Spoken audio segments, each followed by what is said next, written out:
सतयुग में कोई लड़ाई झगड़ा या वैर विरोध आदि क्यों नहीं होते? चूंकि सतयुगी बुद्धिमान और न्यायशील होते हैं, इसलिए उस युग में कोई लड़ाई झगड़ा वैर विरोध आदि नहीं होता और सदा एकता, सुख और शांति का वातावरण बना रहता है। सत्वस्तु में क्या नहीं होता? सत्वस्तु में संकल्प नहीं होता। संकल्प कब पैदा होता है और क्यों? स्वभावों में तब्दीली होने के कारण त्रेता युग में संकल्प पैदा हो जाता है। जी, संकल्प के पैदा हो जाने के कारण क्या शुरू हो जाता है और क्या उग पड़ता है? संकल्प के पैदा हो जाने के कारण झुकना शुरू और रोना उग पड़ता है। कलयुग में संकल्प की क्या स्थिति होती है? कलयुग तक स्वभाव में तब्दीली होने के कारण संकल्प बिल्कुल बढ़ जाता है और झुकना ही झुकना व रोना ही रोना हद से ज़्यादा हो जाता है। मैं ये जानना चाहती हूँ कि संकल्प कुसंगी पर फतह कैसे पाई जा सकती है, अर्थात इंसान का रोना झुकना कैसे समाप्त हो सकता है? क्या आप इसे विस्तार से बता सकते हैं? संकल्प कुसंगी पर फतह युवावस्था की भक्ति अर्थात संभाव संतुष्टि की युक्ति द्वारा सरलता से पाई जा सकती है, क्योंकि इस युक्ति के अनुशीलन से संभाव हृदय में स्थित हो जाता है और विकार फैलाने वाले भाव निष्क्रिय हो जाते हैं। फलस्वरूप बलवर्धन होता है और इंसान स्वयं को शक्तिशाली महसूस करते हुए उच्च बुद्धि, उच्च ख्याल हो समदृष्टा हो जाता है। फिर उसी शक्ति का बुद्धिमता से युक्ति संगत प्रयोग कर वह संतोष, धैर्य पर सुदृढ़ रह सच्चाई धर्म की राह पर निर्भयता से इस जगत में विचरता है। इस प्रकार वह विचार, सत्जबान, एक दृष्टि, एकता और एक अवस्था में बना रहे संकल्प पर फतेह पा जाता है और उसका झुकना रोना समाप्त हो जाता है। झुकना रोना समाप्त होने के कारण ही सतवस्तु में सभी सज्जनों का हृदय कोमल होता है और वे हर हाल में प्रसन्नचित बने रहते हैं। सतयुगी सज्जन वैश्विक एकता बनाए रखने में स्वयं समर्थ किस प्रकार होते हैं?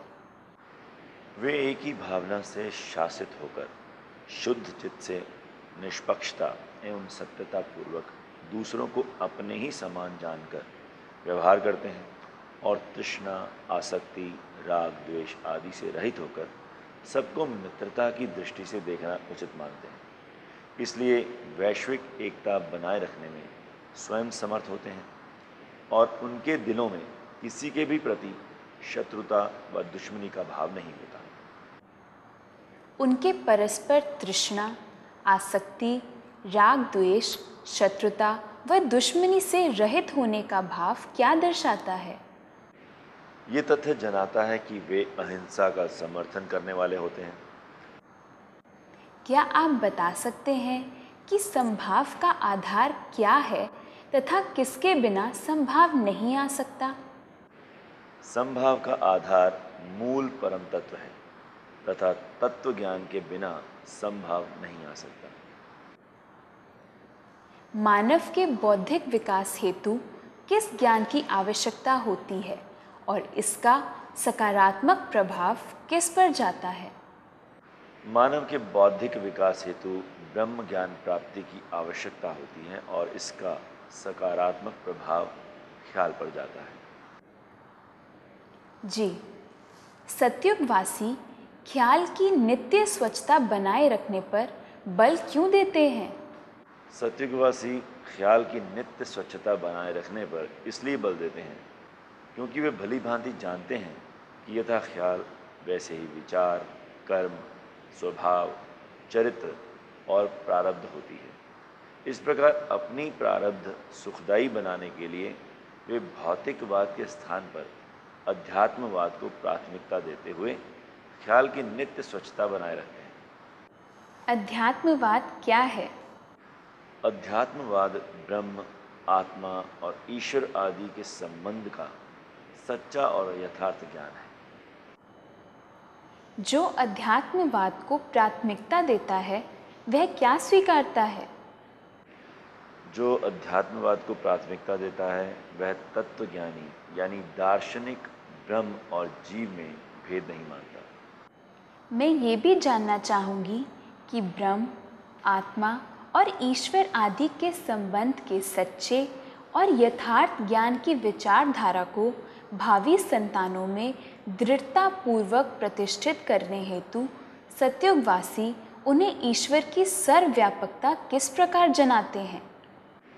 विचार ईश्वर आत्ममान अर्थात ईश्वर है अपना आप प्रकाश, ईश्वर है जे अजपा जाप।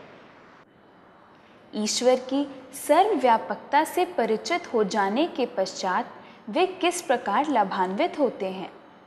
ईश्वर की सर्वव्यापकता से परिचित हो जाने के फलस्वरूप ही सतयुग में जप तप सिमरन भजन बंदगी की आवश्यकता नहीं रहती और ना ही तब मंदिर मस्जिद समाज गुरुद्वारे या किसी अन्य धर्म संस्था आदि बनाने की आवश्यकता रहती है। इसी कारण भिन्न भिन्न प्रकार के भक्ति भाव जैसे सेवक स्वामी, भक्त भगवान व गुरु चेले की प्रथा भी तब नहीं होती और तस्वीरों और शरीरों की पूजा मानता आदि की आवश्यकता भी नहीं रहती। जी, किस प्रक्रिया द्वारा पीढ़ी दर पीढ़ी सतयुग में हर सज्जन का मन समभाव में स्थित रहता है? मूल गुणों की ज्ञान धारणा क्रिया द्वारा व उनके सभी आयामों से पूर्णतया विधिवत परिचित होने के कारण सतयुग के सज्जन अपनी संतानों के मन मस्तिष्क को उन गुणों के अनुरूप ढालना अपना कर्तव्य समझते हैं। इस प्रकार पीढ़ी दर पीढ़ी सतयुग में हर सज्जन का मन समभाव में स्थित रहता है और वह निष्काम कर्म करते हुए समदृष्टा हो जाते हैं। सतयुगियों का सर्वश्रेष्ठ आदर्श क्या होता है और क्यों? समभाव सतयुगियों का सर्वश्रेष्ठ आदर्श होता है क्योंकि वे समता के प्रति समर्पित होते हैं। क्या आप ये बता सकते हैं कि सृष्टि संरचना में मनुष्य की कौन सी क्षमता सहयोगी होती है? प्रजनन क्षमता। सतयुगवासी किस प्रकार अपने प्रजनन क्षमता का सदुपयोग कर सच्चरित्र संतान प्राप्ति करते हैं?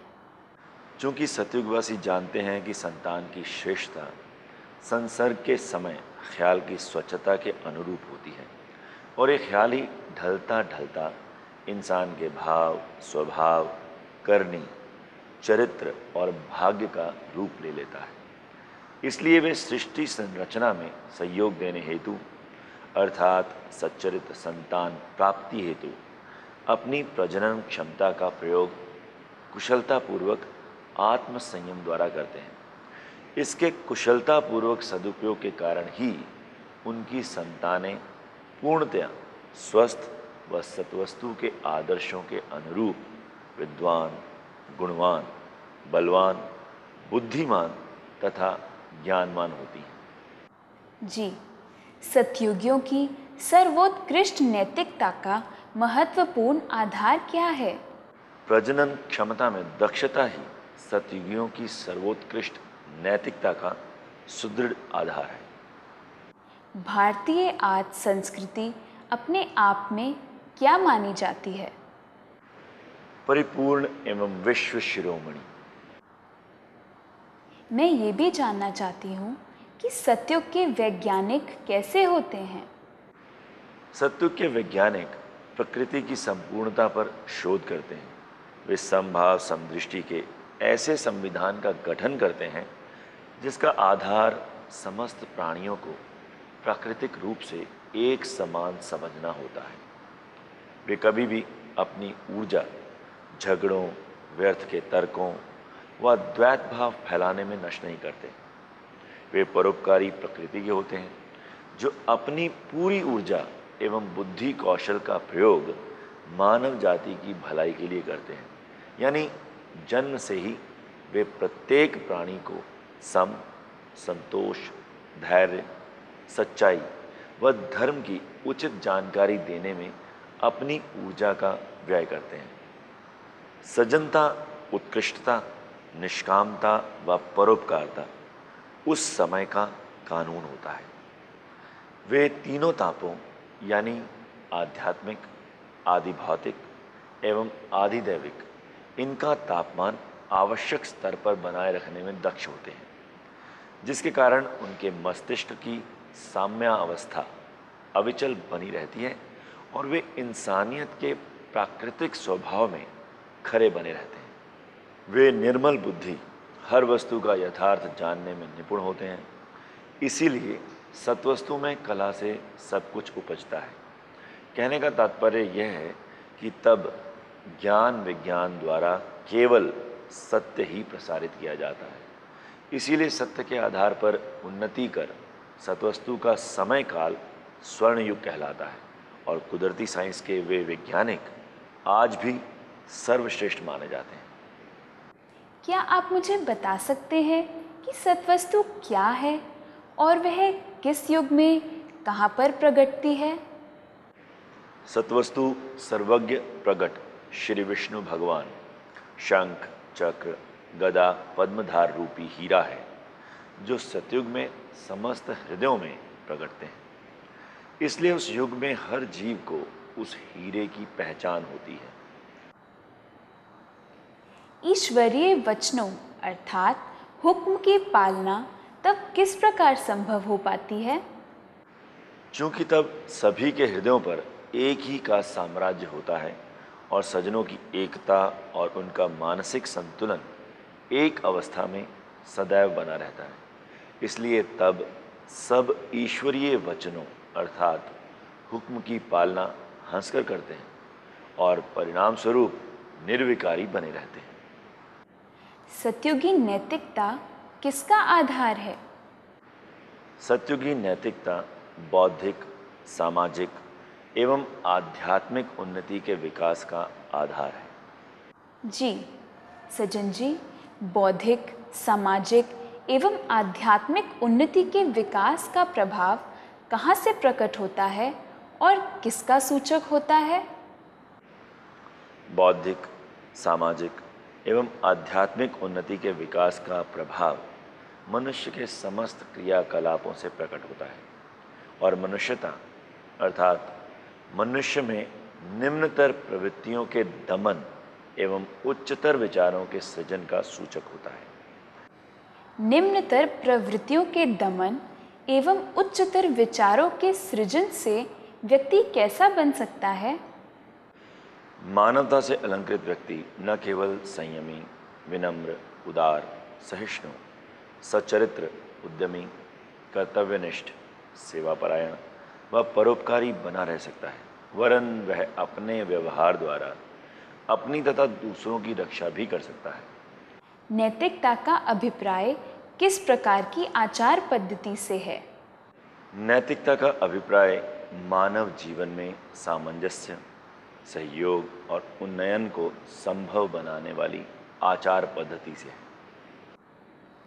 विश्व के हर मानव के अंदर ये व्यापक गुण अर्थात सार्वजनिक कल्याण की भावना भरने हेतु आज किस चीज़ की आवश्यकता है और क्यों?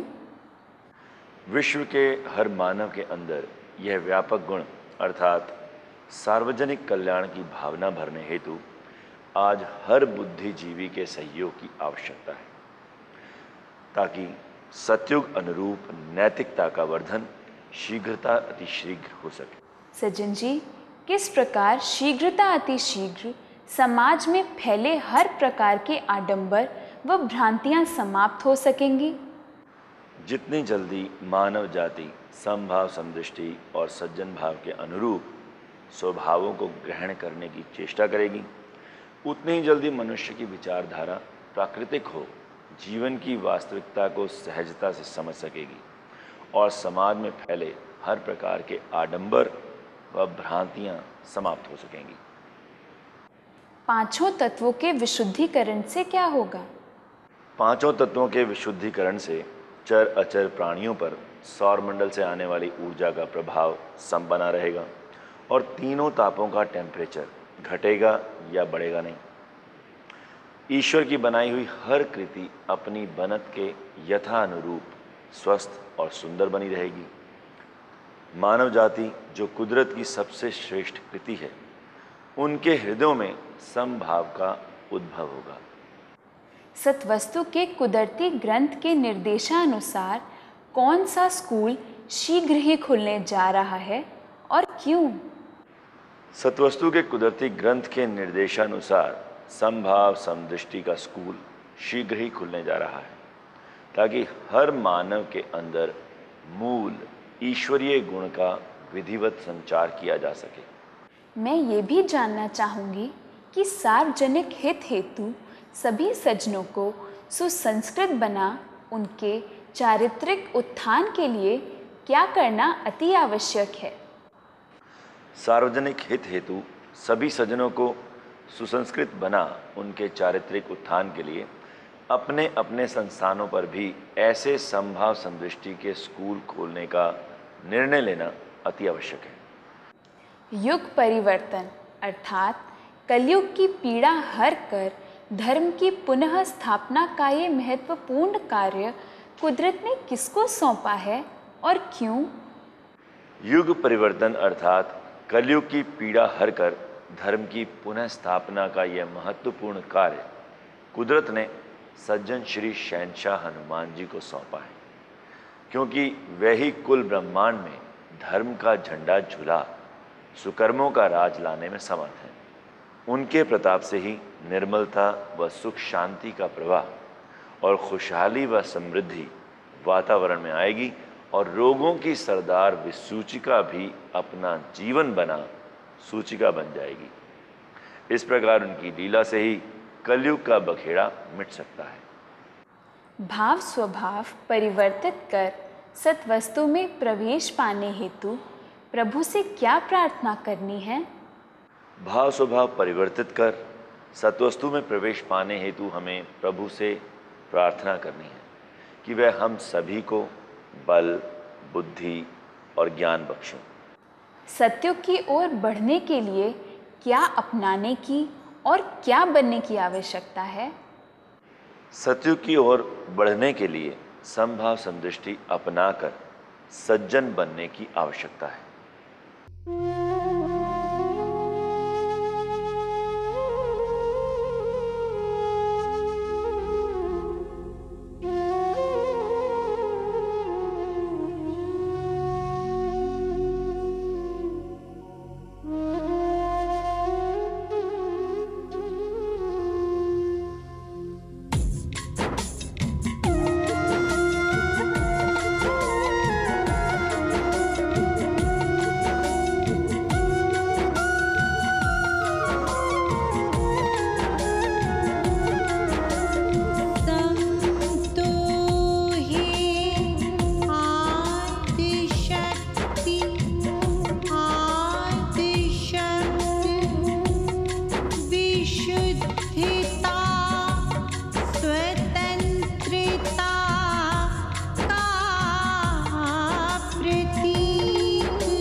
सज्जनता का यह प्रतीक है, यही भाव ही तो जग जीत है। संभाव से ही प्रीत हो, संभाव अपना नीत हो। सज्जनता का यह प्रतीक है, यही भाव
संभाव हो आचार में संभाव ही व्यवहार में संभाव हो ख्याल में संभाव ही विचार में संभाव हो आचार में संभाव ही व्यवहार में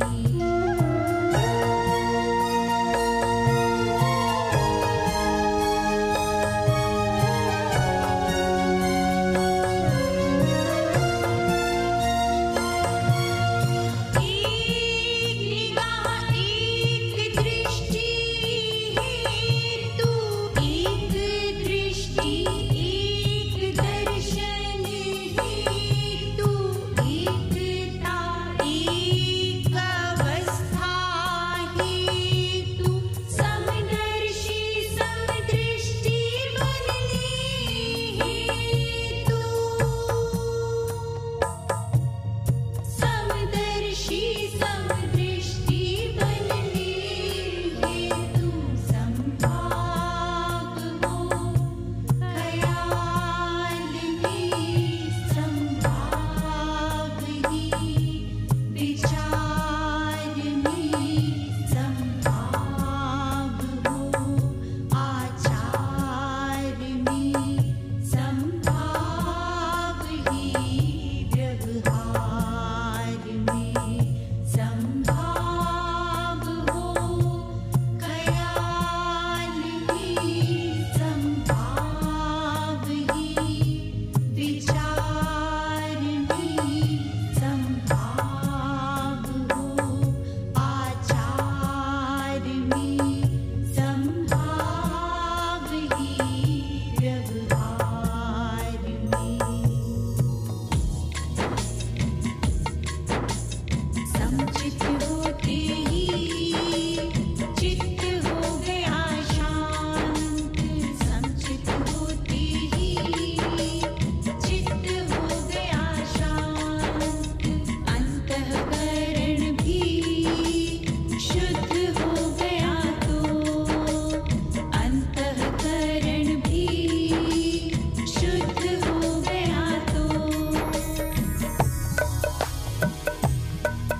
फिर ख्याल स्वच्छ हुआ अपने आप फिर ख्याल स्वच्छ हुआ अपने आप फिर दृष्टि कंचन हुई अपने आप फिर दृष्टि कंचन हुई अपने आप फिर जीवा स्वतंत्र भी अपने आप फिर जीवा स्वतंत्र भी अपने आप फिर जीवन पाया विश्राम अपने आप जी अपने आप जी अपने आप फिर जीवन पाया विश्राम अपने आप जी अपने आप जी अपने आप पहुँच गया हाँ पहुँच गया फिर परम धाम जी अपने आप पहुँच गया हाँ पहुँच गया फिर परम धाम जी अपने आप हाँ अपने आप पहुँच गया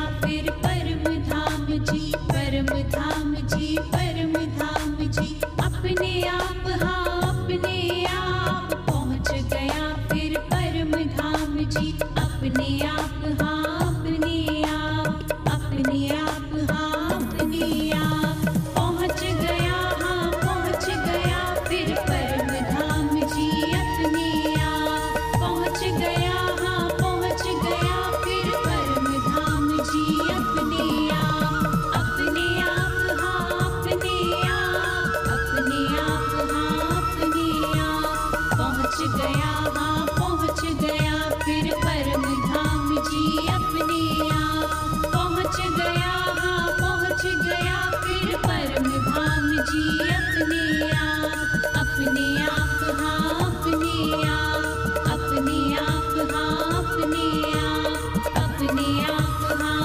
अपने आप अपने आप हाँ अपने आप। सज्जन जी, स्वयं को सत्युगी की नैतिकता और आचार संहिता के अनुरूप ढालने के लिए क्या करने की आवश्यकता है और क्यों?